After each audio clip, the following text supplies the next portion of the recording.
Welcome to the New Chemist. We're glad you're listening. Feel free to download this podcast on Google Podcasts, Apple Podcasts, and Spotify. Here on the New Chemist, we discuss chemistry, which simply put is the science of change, as well as careers, community, research, and COVID-19. We're happy you're tuning in. My guest today is Dr. Cordell Hardy, a Senior Vice President at 3M in charge of corporate R&D operations. He serves in a variety of roles as a technical director, a global R&D manager, a technical manager, and a variety of other roles. He currently serves on a number of boards. He did his PhD in chemical engineering at University of Minnesota Twin Cities, and he completed his Bachelor's of Science in chemical engineering at Florida A&M University. He is a determined, experienced leader, and it's good to have him on as a guest today. Please welcome Dr. Cordell. Okay, Dr. Hardy, thanks for joining me today. What are your long-standing interests in the field of science and engineering? Sure. Well, David, thanks. I'll certainly answer. And I just want to say thank you for inviting me. It's a pleasure to be with you today. I've been in the technical field for my entire career. I did an undergrad and graduate degree in chemical engineering, and I went into chemical engineering in part just because I had a natural interest and aptitude for chemistry and math, and I thought the chemical engineering degree would be a nice opportunity to study both of those. I had a scholarship, so that had a big impact on my decision to go to my undergrad institution, Florida A&M, as well as to major in chemical engineering.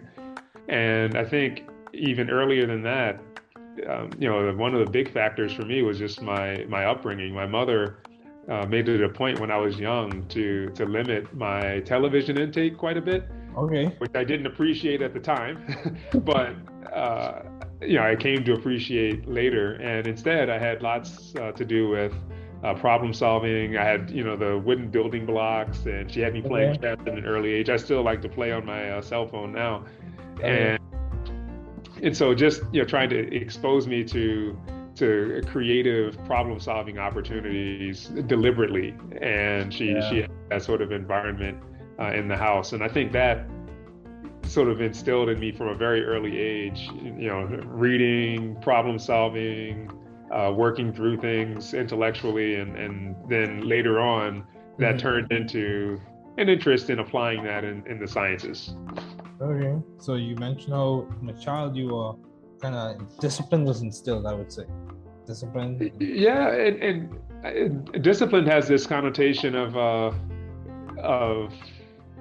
restraint from something, and there was some aspect of that, but I think more than that, it was just opportunity, connection, and helping me to see.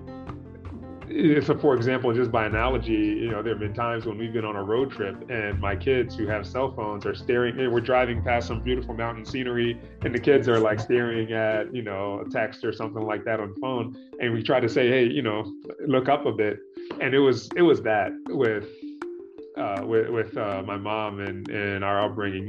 Neither of my parents has a technical background, but my sister and I both did doctoral degrees, and my sister, was the first African American female in mechanical engineering to get a PhD at MIT. And wow! So yeah, I mean, so this is clearly there was something along, with how we were raised that connected into things that we did when we were older. Oh, that's good. That's good, man. That's good. Yeah. So I have a question. As a senior vice president at 3M, how do you maintain view of the bigger picture in your career and in your life in general? Just so I make sure I heard, how do I maintain a perspective? Yeah, perspective. A big picture perspective. How do you maintain that? Yeah, well, certainly, David, our values and faith play into that some, and just having a broader perspective of life and self-existence, and why to have this time on the earth and what it means. Beyond that, just some of the grounding things around family and the pursuits outside of work, and actually having the chance to make a significant impact in the quality of life in family, community, society. Mm-hmm. It helps to take the me and the self-interest out of some of the pursuits. I mean, that's still there. I mean, you still want to be successful and you want to be recognized and affirmed, and it's nice to have some latitude as far as means to do things, but you know, the reality that we have a rather limited window on the planet to act helps to try to make it so that your priorities and your focus really should be beyond just you, right? Or just me. You know, what's the impact and the benefit to other people, and how am I making the most of the capabilities and the gifts that I have to contribute. You know, where there are gaps or disparities or where there's suffering, if I can help to fix that, I find that, or to influence it, you know, I find that to be gratifying. And so having that sort of enduring, transcendent sense of purpose helps to keep perspective in the day-to-day. There are always going to be mundane, boring, or even downright unattractive or less than gratifying tasks to engage in, but those are the price of admission to, you know, being skilled and relevant and insightful and capable to wield impact. So that's kind of how I think about it. It's good. Yeah, it's good to have a higher framework, a higher point of reference when you have to like address certain issues. And you know, I would say, yeah, I do agree. We do have a limited time. So I think it was Dr. MLK who said, Martin Luther King who said, life's most urgent question is, what are you doing for others? Yeah. So yeah, I think that's very important. So within the realm of science and engineering, how have you been adaptive and creative? I know for a period of time you had your own lab, right? If I'm remembering correctly, you had your own lab at 3M.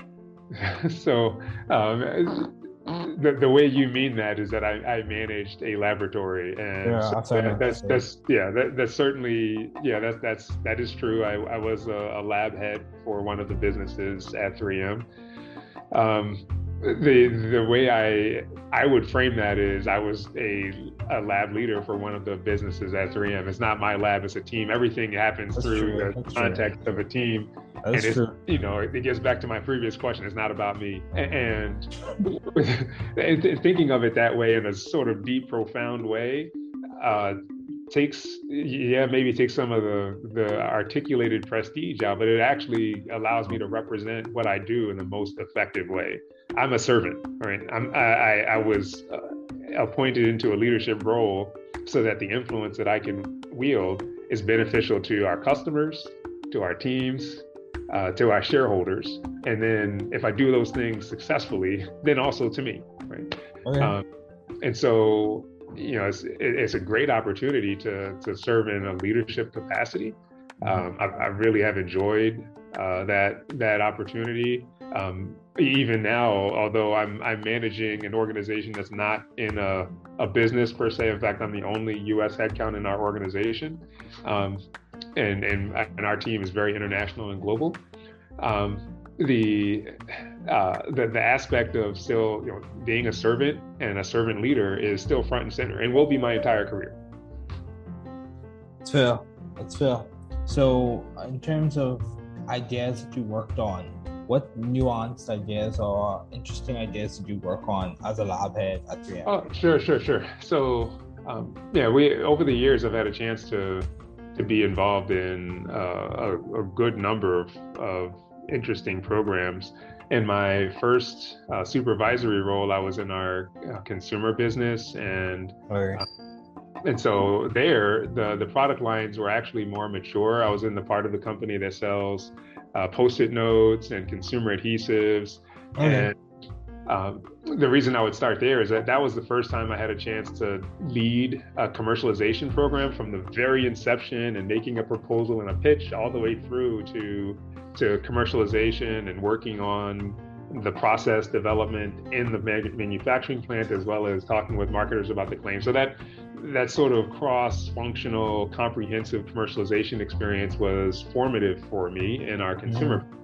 But then moving on to other parts of the company, in our industrial business and in our personal safety, transportation electronics business, I've had a chance to touch a fairly broad range of personal protective equipment and the science that goes into helping people to stay safe. If you think about, for example, a respirator, with the pandemic last year, 3M was sort of front and center in the early stage. No vaccines. How do we keep our frontline workers safe? The hospitals are filling up, and there was a shortage of availability of respirators.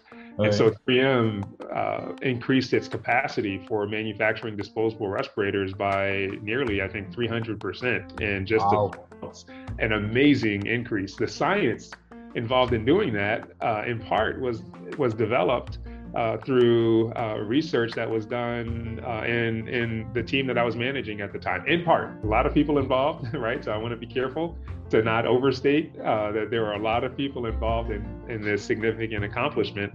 But certainly our team had a very important touch.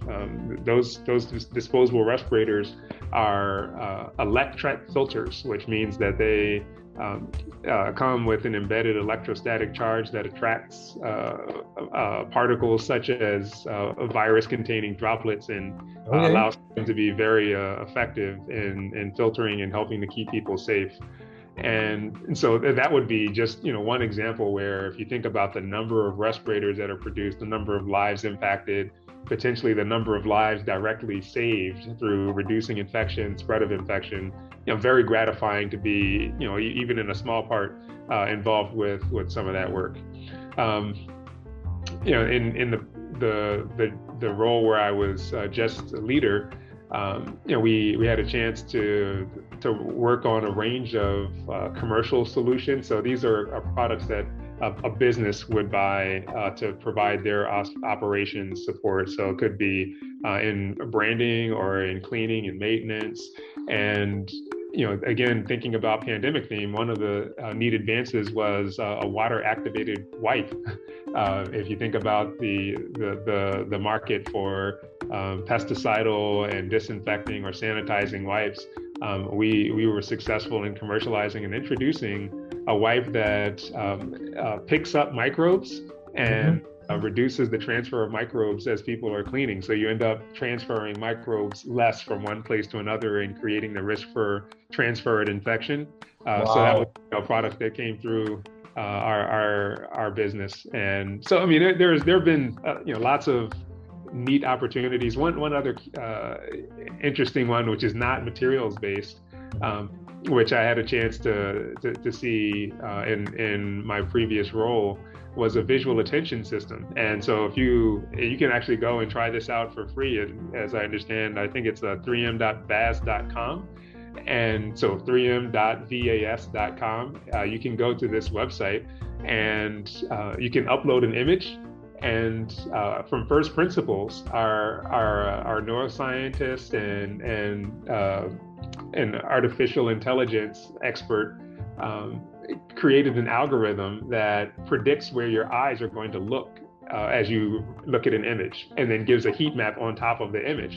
So that's cool from one perspective, but it's useful for brand owners. If you're thinking about an ad or you have a storefront and you want to make sure it's designed properly, you can actually simulate your image and then simulate where people are going to look, and then redesign your ad or your image so that it communicates the message most effective. So pretty interesting science ongoing at 3M. And there's a long list. We make thousands and thousands of products, and over time in a career as a manager in a group, you get a chance to touch quite a few.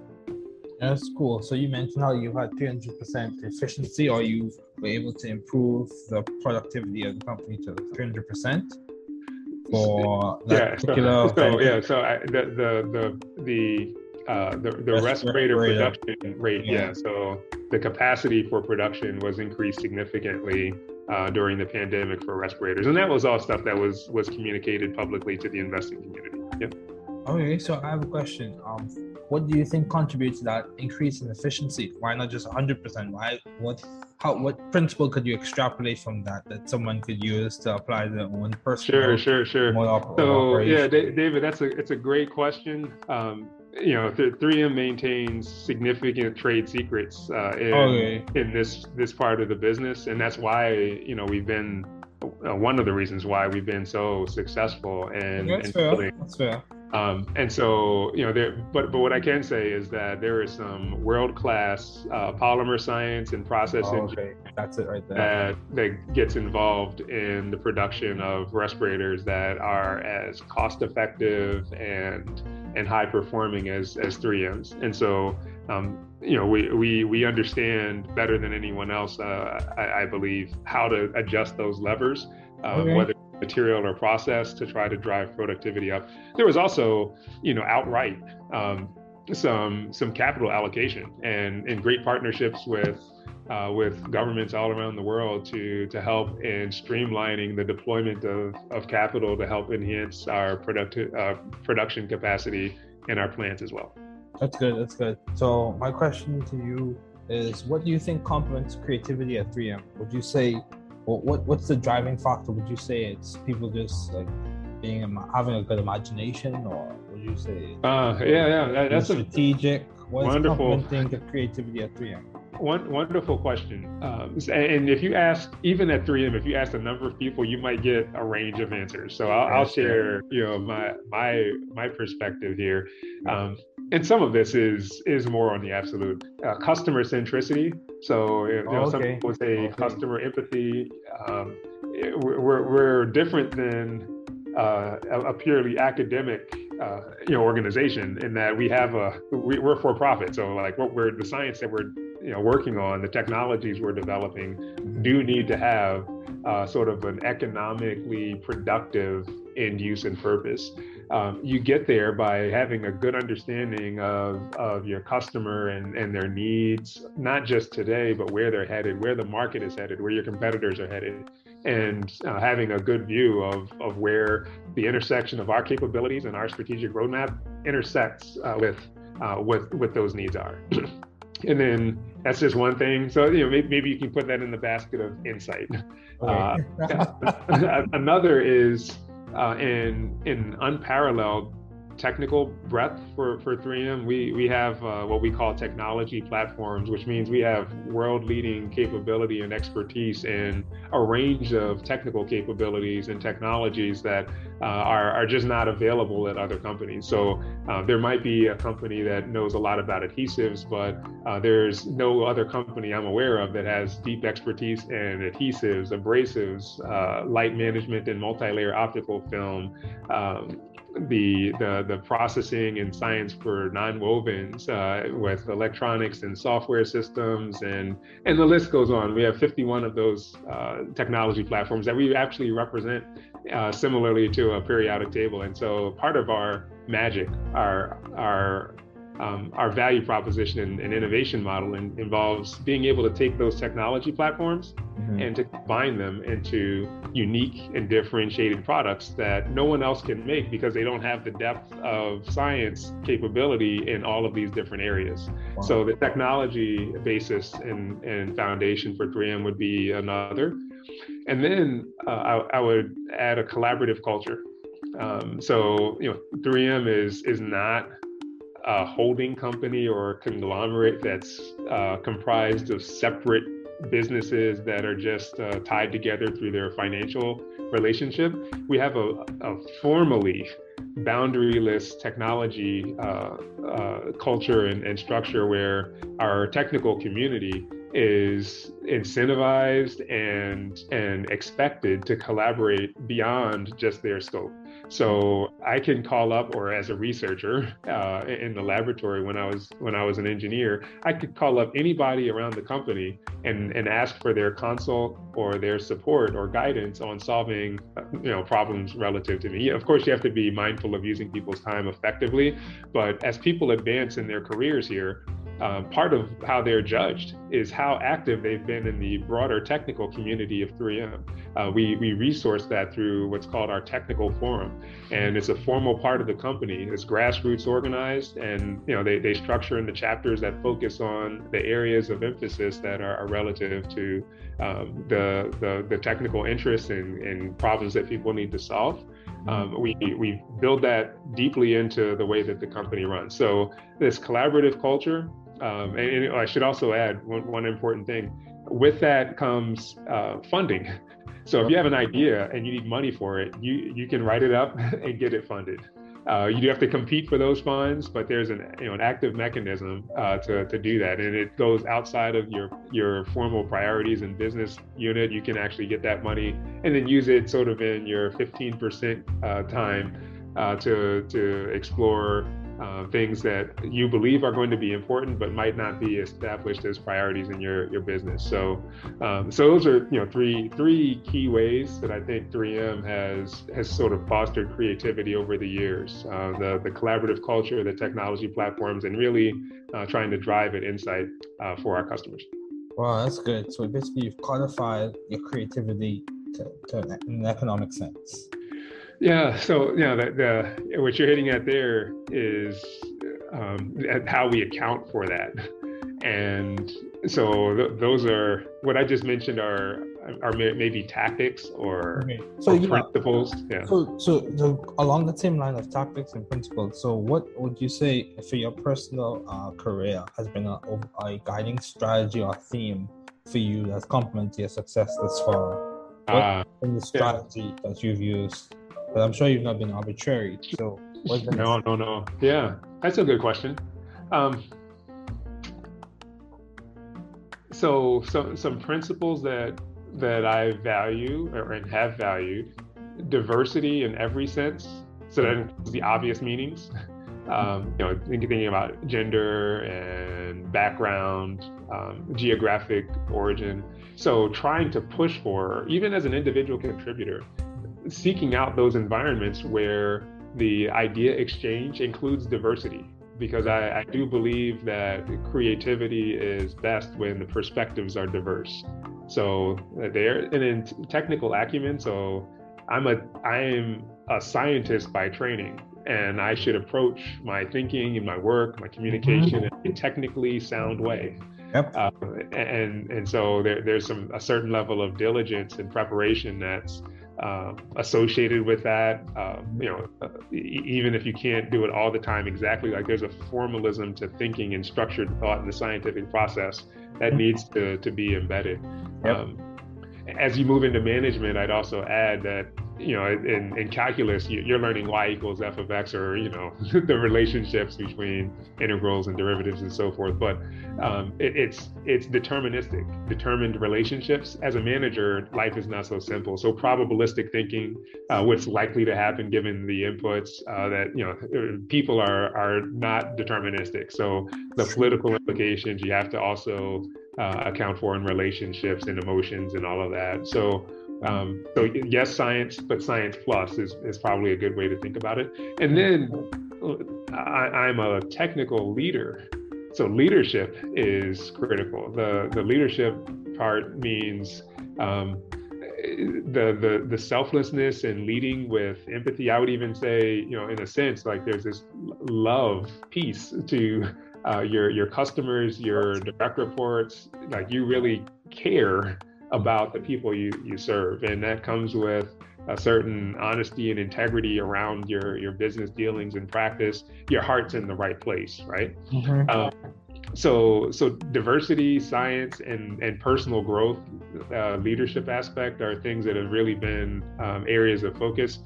And then those are like sort of guardrails or guidelines, principles to think and live by.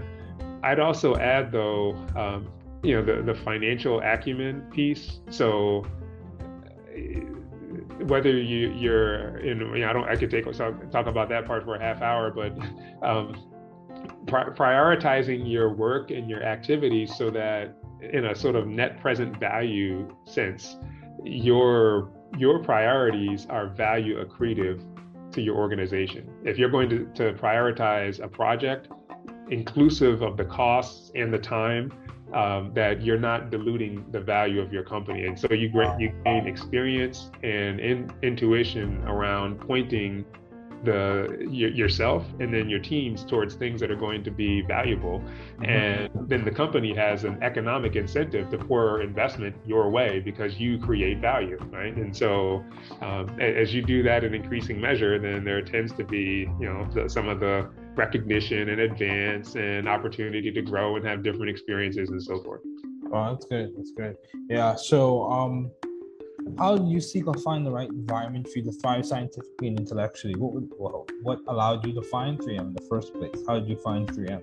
Yeah, that's a fair question. To be honest, though, 3M found me. Okay. So I mentioned I was very fortunate to have a scholarship for undergrad. That scholarship happened to be funded by 3M company. Okay. And so okay. So I have a question. Were you a GEM fellow? I was not a GEM fellow. I was an NSF fellow and a 3M fellow. So National Science Foundation had funded my graduate degree, okay. And then 3M also provided some funding for the research as well. Okay. But the undergraduate was a scholarship through 3M where they actually funded outright the tuition and even some internships. Okay, that's good. That's good. So, given your responsibilities and accomplishments, how do you maintain a balanced life? Great question. I try. So, I am married to a wonderful wife of 18 years and have 4 kids. Oldest 16, youngest is 4, and so we're busy. One of the things, and people have asked me this, over the years at different times. One of the ideas that we've embraced is the same kind of thinking at work. You try to deploy that at home as far as cost benefit analysis and time value of money. If I'm spending all of my time doing chores, but I value the relationship and quality time with kids, then my priorities are out of sync. So what I'm saying is, if we're going to work this hard and long at the job, then we probably need to do things at home to streamline or automate whatever tasks we can. And so that's been part of what we've tried to do. That's good. Yes. So do you have any advice for those wanting to pursue the field you're currently working in? So management, in terms of chemical engineering. Sure. Okay. Sure. So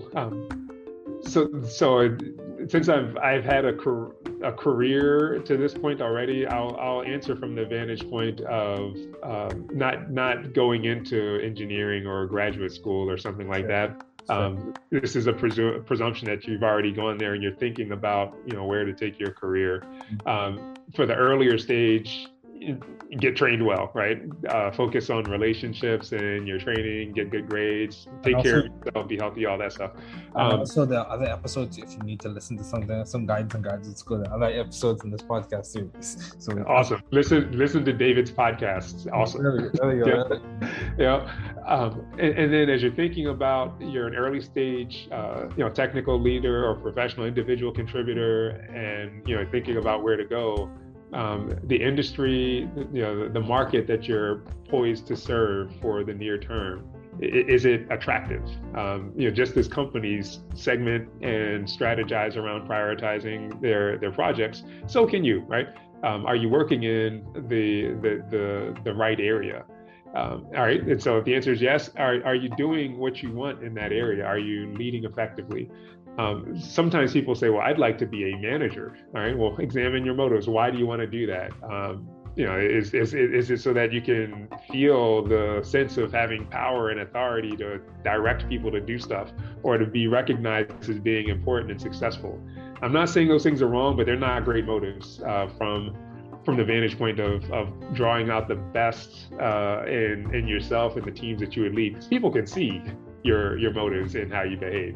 Oh yeah. So instead, I would kind of coach around leading for impact and maximizing your scale and your footprint in the favorable way for your end users, your stakeholders, your shareholders, employer. And while you're doing that, then you'll tend, if you're being productive, you'll tend to attract sponsorship, and that sponsorship discussion, people who are in senior leadership roles in your organization, again, assuming that you're in an enterprise, not in some startup setting, they know more about the company's outlook. They know more about the open positions. They know kind of how you work and where you might be most successful, and they can help you to get there. Mm-hmm. So that's different than trying to chart your own course. It's really around a proactive submission and transparency to your leaders around your interests, and that will carry you a long way. I agree. Mentorship and guidance plays a significant role, especially when you're transparent. So yeah, I agree with that. Yep. Yeah. So what has been? Yes. So overall, I would say this has been a very good discussion. Dr. Hardy, thanks again for joining me today. It has been a pleasure. Thanks for listening. We're glad you were able to tune into this podcast. Once again, this is The New Chemist, where we discuss chemistry, which simply put is the science of change, as well as the other sciences, careers, community, research, and COVID-19. Thanks again for listening. Note, the views on this podcast represent those of my guest and I.